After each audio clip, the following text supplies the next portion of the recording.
Assalamualaikum warahmatullahi wabarakatuh. Waalaikumsalam warahmatullahi wabarakatuh. Selamat pagi semua. Pagi, Bu. Bagaimana kabarnya hari ini? Alhamdulillah. Apa ada yang tidak masuk? Tidak. Alhamdulillah. Nah, sebelum memulai pembelajaran, alangkah baiknya kita berdoa terlebih dahulu. Bismillahirrahmanirrahim. Nah, sebelum kita memasuki pembelajaran, kita akan menyanyikan lagu nasional Garuda Pancasila. Garuda Pancasila, akulah pendukungmu, patriot proklamasi, sedia berkorban untukmu. Pancasila dasar negara, rakyat adil makmur sentosa, pribadi bangsaku. Ayo maju, maju, ayo maju, maju, ayo maju, maju. Nah, agar kita lebih semangat dalam mengikuti proses pembelajaran nanti, Ibu mempunyai tepuk semangat supaya kita semangat dalam mengikuti proses pembelajaran. Ikuti ya. Iya, Bu. Tepuk semangat. Semangat.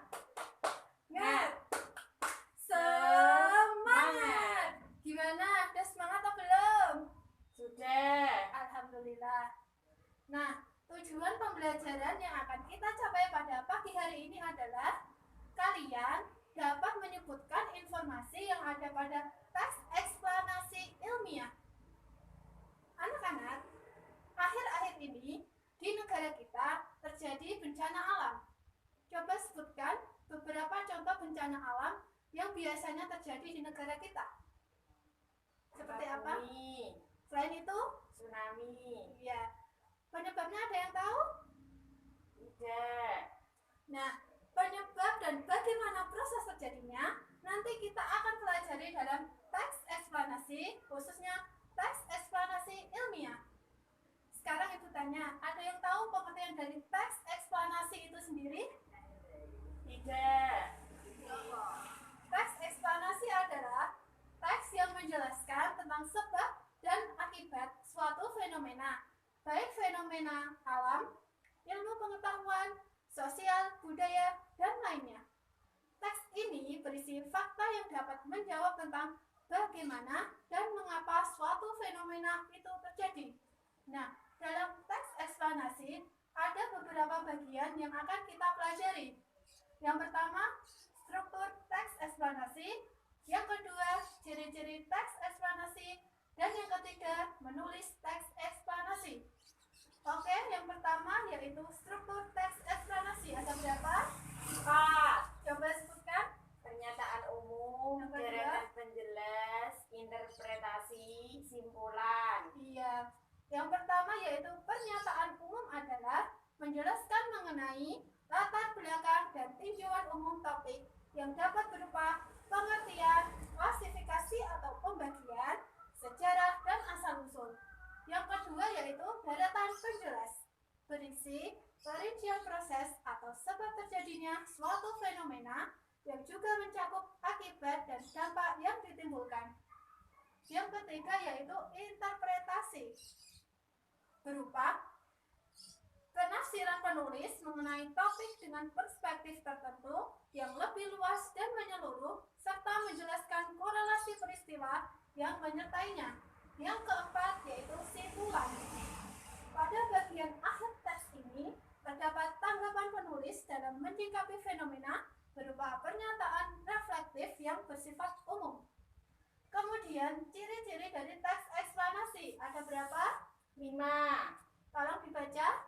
Ilmiah, logis, objektif, bukan teks eksposisi, bukan teks prosedur. Oke, yang pertama yaitu ilmiah, yaitu fenomena yang dijelaskan dalam teks eksplanasi berdasarkan konteks ilmiah, yaitu berupa fakta. Yang kedua bersifat logis atau dapat diterima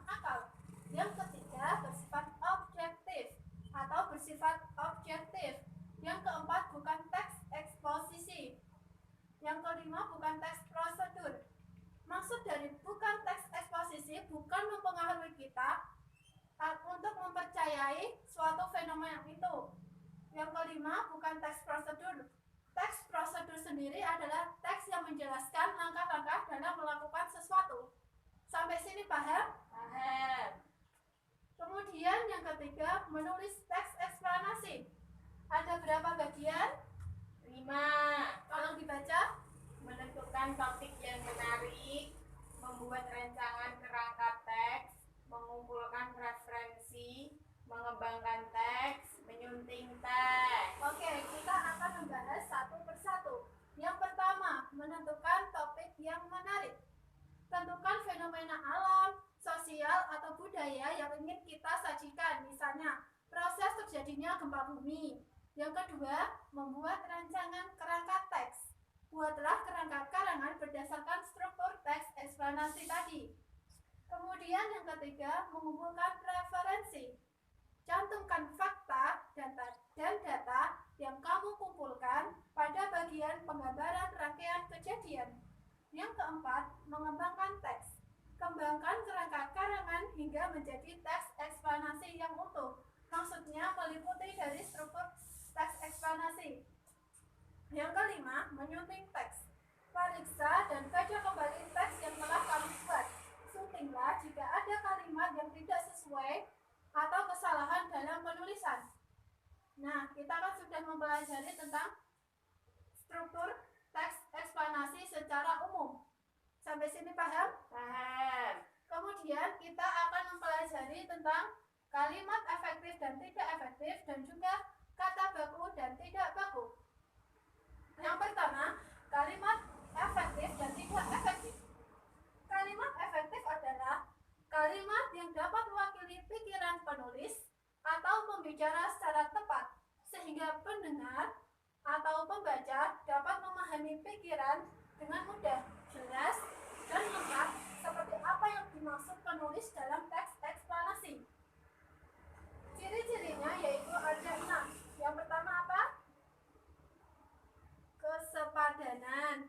Yang kedua, keparalelan. Yang ketiga, ketegasan. Yang keempat, kehematan. Yang kelima, kecermatan. Dan yang keenam, kepaduan. Yang pertama yaitu kesepadanan. Maksudnya adalah keseimbangan antara pikiran atau gagasan dan struktur bahasa yang dipakai. Yang kedua, keparalelan. Yang dimaksud dengan keparalelan adalah kesamaan bentuk kata yang digunakan dalam kalimat itu. Yang ketiga yaitu ketegasan. Yang dimaksud dengan ketegasan atau penekanan ialah suatu perlakuan penonjolan pada ide pokok kalimat atau yang ada pada deretan penjelas dan interpretasi. Paham? Paham. Kemudian kita akan masuk pada syarat-syarat kalimat efektif. Yang pertama, secara tepat mewakili pikiran pembaca atau penulisnya. Yang kedua, mengemukakan pemahaman yang sama, tepatnya antara pikiran pendengar atau pembaca dengan yang dipikirkan pembaca atau penulisnya. Kemudian, kalimat tidak efektif. Arti dari kalimat tidak efektif adalah kalimat yang tidak memiliki atau mempunyai sifat-sifat yang terdapat pada kalimat efektif. Nah, ciri-cirinya ada 6. Yang pertama, terdapat 2 konjungsi pada suatu kalimat. Yang kedua, terdapat konjungsi setelah tanda koma. Yang ketiga, kalimat yang diawali dengan konjungsi. Yang keempat, diawali dengan preposisi, kemudian diikuti oleh predikat yang berhubungan ke. Yang kelima, kalimat tidak efektif tidak sesuai dengan ejaan yang dibenarkan. Yang keenam, kalimat tidak efektif bahasanya terkadang tidak logis. Kemudian, contoh dari kalimat efektif dan kalimat tidak efektif. Yang pertama, contoh kalimat tidak efektif. Mereka sedang mempertinggikan pematang. Seharusnya mereka sedang meningkatkan pematang. Yang kedua, banyak anak-anak bermain bola. Seharusnya banyak anak bermain bola. Sampai sini paham atau masih bingung? Paham. Kemudian kita akan mempelajari tentang kata baku dan tidak baku. Kata baku baku adalah kata yang sesuai dengan kaidah dan ketentuan. Sedangkan kata tidak baku adalah kata yang pengucapan dan penulisannya melenceng dari aturan yang sudah ditetapkan. Contohnya, menyontek kata baku. Kata tidak baku mencontek. Kata baku nasihat. Kata tidak baku nasehat. Kata baku tradisional. Kata tidak baku tradisionil. Kata baku telinga. Kata tidak baku kuping. Paham anak-anak? Paham, Bu. Nah, sekarang buka halaman 5 pada buku kalian di mana ada contoh teks eksplanasi. Coba kalian baca satu paragraf saja. Alexander Graham Bell, penemu telepon. Saat ini, komunikasi antar manusia semakin mudah berkat penemuan telepon. Alexander Graham Bell adalah orang yang pertama kali menemukan alat komunikasi ini. Pada saat bermukim di London, Bell sempat belajar tentang percobaan yang dilakukan oleh Herman Ludwig von Helmholtz yang bisa menghasilkan bunyi yang terdengar nyaring. Kemudian, pada tahun 1865, Bell mempelajari lebih mendalam tentang suara yang keluar dari mulut saat berbicara. Di kemudian hari, Bell mengungkapkan keinginannya untuk menciptakan suatu alat komunikasi dengan transmisi gelombang listrik. Bell pun mengajak temannya yaitu Thomas Watson untuk membantu menyediakan perlengkapannya.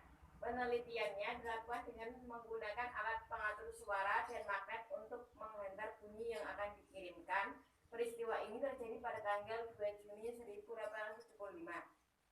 Akhirnya, terciptalah karya Bell, sebuah pesawat penerima telepon dan pemancar yang bentuknya berupa sebuah piringan hitam tipis yang dipasang di depan elektromagnet. Pada tanggal 14 Februari 1876, Bell mematenkan hasil penemuannya. Namun oleh US Patent Office, penemuan Bell ini baru resmi dipatenkan pada tanggal 7 Maret untuk electric speaking telepon. Ya, jadi teks eksplanasi ilmiah yang sudah kalian baca bercerita tentang apa? Penemu telepon Yang bernama Alexander Graham Bell. Iya. Nah, dalam teks ini kan ada beberapa untuk teks eksplanasi secara umum ya, seperti pernyataan umum, daratan penjelas, interpretasi, dan juga simpulan. Sudah paham kan tentang Sudah. Nah, karena kalian sudah paham, maka buka halaman 15 untuk mengerjakan soal yang ada di situ. Ibu kasih waktu 10 menit ya. Ya. Gimana? Ada yang susah atau tidak? Atau ada yang belum dimengerti? Sudah, Bu. Oke. Silahkan maju ke depan untuk mempresentasikan hasil pekerjaan kalian.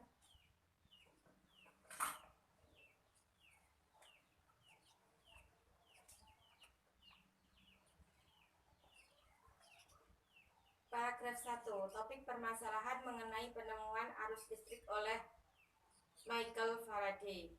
Paragraf 2. A. Arus listrik merupakan gelombang elektromagnetik atau gelombang yang mampu merambat meskipun tanpa media perantara.